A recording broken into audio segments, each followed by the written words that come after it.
मधु आपकी 9वीं कक्षा की हिंदी विषय में आप सभी का हार्दिक स्वागत है।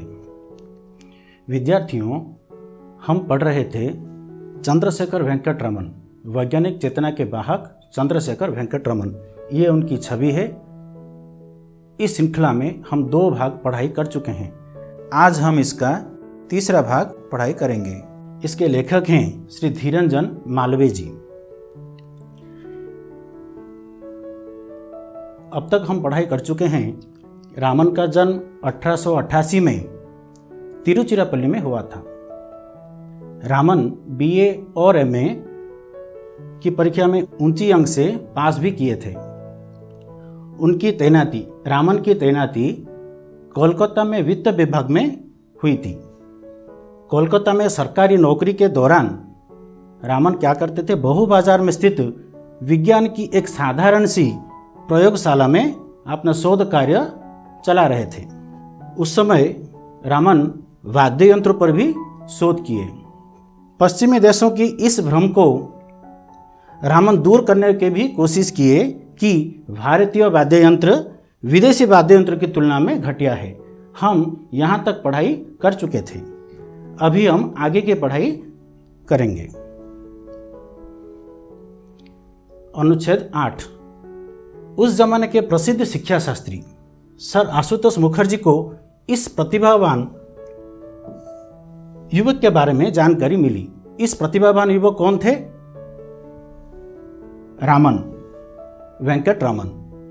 वेंकट रामन के बारे में आशुतोष मुखर्जी को परिचय मिला। उन्हीं दिनों कोलकाता विश्वविद्यालय में प्रोफेसर का नया पद सृजित हुआ था। सृजित होना का मतलब होता है कोई एक जो पद होता है जो कि पहली बार सामने आता है। पहले से नहीं था वो पद, पहली बार वो पद सामने आया, सृजित होना। विश्वविद्यालय में प्रोफेसर का नया पद सृजित हुआ था कोलकाता विश्वविद्यालय में। जो प्रोफेसर होते हैं वो ऊंची कक्षाओं में पढ़ाते हैं। जैसे हम अपने विद्यालय स्कूल में पढ़ाते हैं तो उनको शिक्षक कहते हैं, यानी कि टीचर बोलते हैं। ठीक उसी प्रकार ऊंची कक्षा में जो पढ़ाते हैं उनको प्रोफेसर कहा जाता है। मुखर्जी महोदय ने रामन के समक्ष रामन मतलब यहाँ पर वेंकट रमन के समक्ष, उनके समक्ष यह प्रस्ताव रखा कि वे सरकारी नौकरी छोड़कर कोलकाता विश्वविद्यालय में प्रोफेसर का पद स्वीकार कर लें। आशुतोष मुखर्जी ने रामन को बताया कि आप ऐसा कीजिए कि आप जो नौकरी कर रहे हैं कोलकाता में वित्त विभाग में, उस पद को छोड़कर ये जो नया पद निकला है, सृजित हुआ है, उस पद को स्वीकार कर लें, प्रोफेसर पद को स्वीकार कर लें। शिक्षा शास्त्री यानी कि जो शिक्षाविद होते हैं, शिक्षा शास्त्री, सृजित होना, पहली बार अस्तित्व में आना, यानी कि अंग्रेजी में क्रिएट होना। ये जो प्रस्ताव आया कि ये जो प्रोफेसर का पद स्वीकार कर लें, रामन के लिए यह एक कठिन निर्णय था कि इसको स्वीकार करें कि ना करें। उस जमाने के हिसाब से रामन एक अत्यंत प्रतिष्ठित सरकारी पद पर थे। ये जो वित्त विभाग में नौकरी कर रहे थे, ये एक प्रतिष्ठित पद था जिसके साथ मोटी तनख्वाह और अनेक सुविधाएं जुड़ी हुई थी। ये जो तनख्वाह होती है विद्यार्थियों, इसको हम अंग्रेजी में सैलरी बोलते हैं या फिर दरमा भी कहा जाता है, सैलरी। और अनेक सुविधाएं जुड़ी हुई थी उसके साथ, उस पद के साथ अनेक सुविधाएं, जैसे कि तनख्वाह के साथ गाड़ी, बंगला आदि, इनको सुविधाएं कहा जाता है। अनेक सुविधाएं जुड़ी हुई थी। उन्हें नौकरी करते हुए 10 वर्ष बीत चुके थे। रामन को नौकरी करते हुए 10 साल भी बीत चुके थे, यानी कि वे सीनियर हो गए थे, अंग्रेजी में सीनियर हो गए थे। उन्हें नौकरी करते हुए 10 वर्ष बीत चुके थे। ऐसी हालत में सरकारी नौकरी छोड़कर कम वेतन यानी कि कम तनख्वाह और कम सुविधाओं वाली विश्वविद्यालय की नौकरी में आने का फैसला का मतलब होता है विद्यार्थियों निष्पत्ति, निर्णय करना। ऐसी हालत में सरकारी नौकरी छोड़कर कम वेतन और कम सुविधाओं वाली विश्वविद्यालय की नौकरी में आने का फैसला करना हिम्मत का काम था। नौकरी में आने का फैसला करना हिम्मत का अर्थ होता है विद्यार्थियों साहस। हिम्मत का अर्थ होता है साहस। ऐसी हालत में सरकारी नौकरी छोड़कर कम वेतन और कम सुविधाओं वाली विश्वविद्यालय की नौकरी में आना का फैसला करना हिम्मत का काम था। रामन के लिए एक बड़ा ही एक कठिन काम था कि वे उस 10 साल की नौकरी को छोड़कर एक नए तरीके से एक नई पद पर आना एक बहुत ही बड़ी हिम्मत का काम था। रामन सरकारी नौकरी की सुख सुविधा को छोड़ सन 1917 में कलकत्ता विश्वविद्यालय की नौकरी में आ गए। आखिर वे उस पद को छोड़कर इस पद में, ये जो प्रोफेसर का पद जो हुआ था, इस पद पर वो आ गए। उनके लिए सरस्वती की साधना सरकारी सुख सुविधाओं से कहीं अधिक महत्वपूर्ण थी। रामन के लिए, उनके लिए मतलब यहाँ पर रामन के लिए सरस्वती की साधना, जो सरस्वती की साधना होती है विद्यार्थियों, सरस्वती कौन होते हैं? जो कि हमें विद्या देते हैं, विद्यादात्री सरस्वती। सरस्वती की साधना, इसका अर्थ होता है पढ़ना लिखना या गवेषणात्मक कार्य में अपने आप को लगा के रखना, निमग्न रहना। रामन के लिए सरस्वती की साधना सरकारी सुख सुविधाओं से कहीं अधिक महत्वपूर्ण थी। कलकत्ता विश्वविद्यालय के शैक्षणिक माहौल में वे अपना पूरा समय अध्ययन, अध्यापन और शोध में बिताने लगे। जब वे नए पद पर आए, प्रोफेसर के पद पर, तब वे अधिक समय किस दिशा में गए? अध्ययन, अध्यापन और शोध। शोध यानी कि गवेषणात्मक कार्य में अपने आप को वह निमग्न रखे। 4 साल बाद यानी सन 1921 में रामन जब समुद्र यात्रा कर रहे थे, समुद्र यात्रा के दौरान जब रामन के मस्तिष्क में समुद्र के नीले रंग की वजह का सवाल हिलोरे लेने लगा, तो उन्होंने आगे इस दिशा में प्रयोग किए। इस दिशा में मतलब ये जो समुद्र का रंग जो वो नीला ही क्यों होता है, इस दिशा में प्रयोग किए, जिसकी परिणति रामन प्रभाव की खोज के रूप में हुई। जब वे समुद्र यात्रा कर रहे थे तो उनके मन में एक सवाल आया कि वो समुद्र का रंग नीला ही क्यों होता है। तो इस दिशा में वे अपने आप को कई प्रयोग किए, अपनी इस दिशा में कई प्रयोग किए, जिसकी परिणति रामन प्रभाव की खोज के रूप में, आगे चलकर इसकी जो परिणति हुई वो रामन प्रभाव की खोज के रूप में हुई। तो वो क्या किए?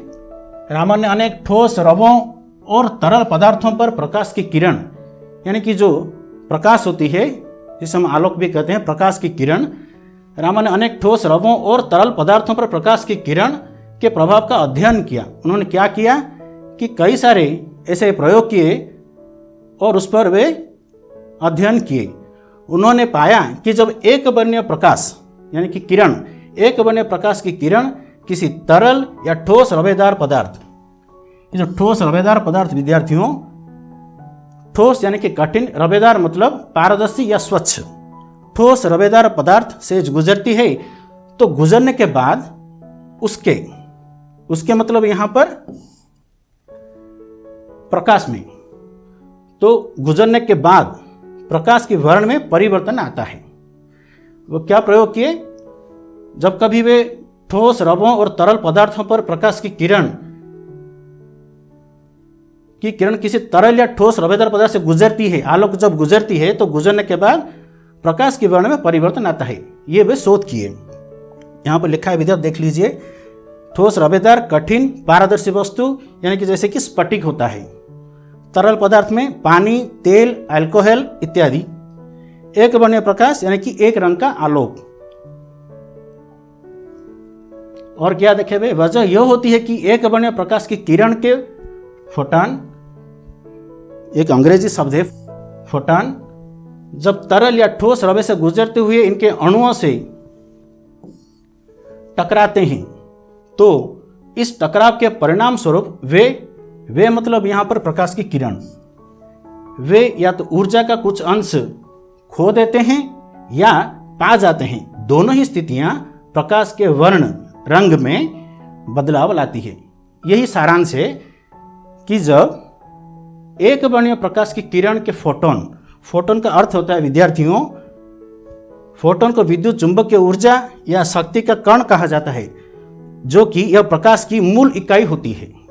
फोटोन का मतलब प्रकाश की मूल इकाई, जिससे प्रकाश बना होता है, यानी कि मूल इकाई होती है प्रकाश के फोटोन, जिससे प्रकाश बनता है। दूसरा शब्द है अणु। अणु क्या होता है विद्यार्थियों, देख लीजिए, पदार्थ का सबसे छोटा कण, जो भी पदार्थ होता है उसका छोटा कण होता है अणु। वजह यह होती है कि एक वर्णीय प्रकाश की किरण के फोटोन जब तरल या ठोस रवे से गुजरते हुए इनके अणुओं से टकराते हैं। प्रकाश की किरण जब तरल पदार्थ हो या ठोस रवेदार पदार्थ हो, उनके साथ दोनों का टकराव होता है। टकराव यानी कि धक्का खाना, टकराव होता है, टकराना, धक्का खाना। तो इससे क्या होता है, तो इस टकराव के परिणाम स्वरूप, इसका फल स्वरूप वे यानी कि प्रकाश या तो ऊर्जा के कुछ अंश खो देते हैं या फिर पा जाते हैं, कुछ पा जाते हैं। दोनों ही स्थितियां में प्रकाश के वर्ण में बदलाव लाती है। ये उन्होंने शोध किए। एक वर्णीय प्रकाश की किरणों में सबसे अधिक ऊर्जा बैंगनी रंग के प्रकाश में होती है। जब धक्का खाता है यानी कि जब टकराव होती है, जो ऊर्जा निकलती है उसमें उन्होंने पाया कि एक वर्णीय प्रकाश की किरण में सबसे अधिक ऊर्जा बैंगनी रंग के प्रकाश में होती है। ये देखिए विद्यार्थियों, यहाँ पर बैंगनी रंग दिखाई पड़ रहा है, नीचे में सबसे है बैंगनी रंग।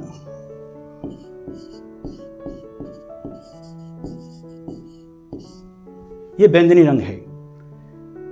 बैंगनी के बाद क्रमशः नीले, आसमानी, हरे, पीले, नारंगी और लाल वर्ण का नंबर आता है। जैसे कि हमें दिखाई पड़ रहा है यहाँ पर, यह है नीला, फिर आसमानी, फिर है हरा, फिर है पीला, फिर नारंगी और सबसे आखिर में लाल वर्ण होता है। यहाँ पर दिखाई पड़ रहा है 7 रंग। यहाँ पर बैंगनी के बाद क्रमशः नीला, आसमानी, हरा, पीला, नारंगी और लाल वर्ण का नंबर आता है। इस प्रकार लाल वर्णीय प्रकाश की ऊर्जा सबसे कम होती है। जो हम देखें कि सबसे ऊपर था लाल वर्ण, इस प्रकार लाल वर्णीय प्रकाश की ऊर्जा सबसे कम होती है। एक वर्णीय प्रकाश तरल या ठोस रवों से गुजरते हुए जिस परिणाम में ऊर्जा खोता या पाता है, उसी हिसाब से उसका वर्ण में परिवर्तन हो जाता है। उसका मतलब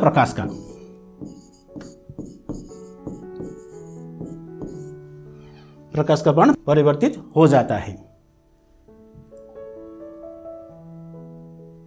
तो विद्यार्थियों, आज हमने क्या पढ़ा? सर आशुतोष मुखर्जी के कहने पर मोटी तनख्वाह तथा अनेक सुख सुविधाओं को छोड़कर रामन कोलकाता विश्वविद्यालय में प्रोफेसर पद पर नियुक्त हुए। वहीं पर अपना पूरा समय शोध पर बिताए, यानी कि सरस्वती की साधना की। 1921 में समुद्र यात्रा के दौरान समुद्र के नीले रंग की कारण का पता लगाया, जिसकी परिणति रामन प्रभाव की खोज के रूप में हुई। और क्या पढ़े? जब एक वर्णीय प्रकाश की किरण किसी तरल या ठोस रवेदार पदार्थ से गुजरती है, तो गुजरने के बाद उसके वर्ण में परिवर्तन आता है, प्रकाश के वर्ण में परिवर्तन आता है। कुछ प्रश्न अभ्यास कर लेते हैं विद्यार्थियों। पहला प्रश्न है, सर आशुतोष मुखर्जी को किस प्रतिभावान युवक के बारे में जानकारी मिली? किस प्रतिभावान युवक के बारे में जानकारी मिली विद्यार्थियों? जी हाँ, रामन के बारे में जानकारी मिली। उत्तर है रामन। आप सभी पूरे वाक्य में उत्तर देंगे। दूसरा प्रश्न है, रामन किस विश्वविद्यालय में प्रोफेसर पद पर नियुक्त हुए? बोलिए तो बच्चों। जी हाँ, कोलकाता विश्वविद्यालय में, जो कि आज कोलकाता है, वो पहले कलकत्ता हुआ करता था।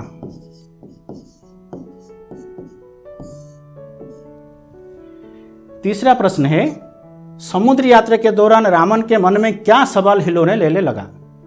जब वे समुद्र यात्रा कर रहे थे तो उनके मन में कौन सा सवाल आया?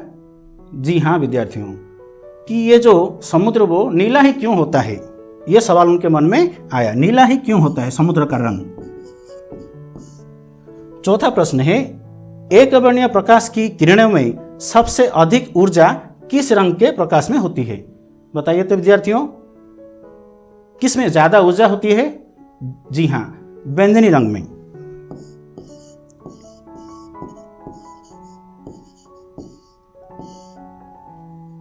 ये जो हमने अभ्यास किए अभी प्रश्नोत्तर में, आप सभी अपनी अपनी कॉपी में लिखेंगे और इसको अभ्यास करेंगे।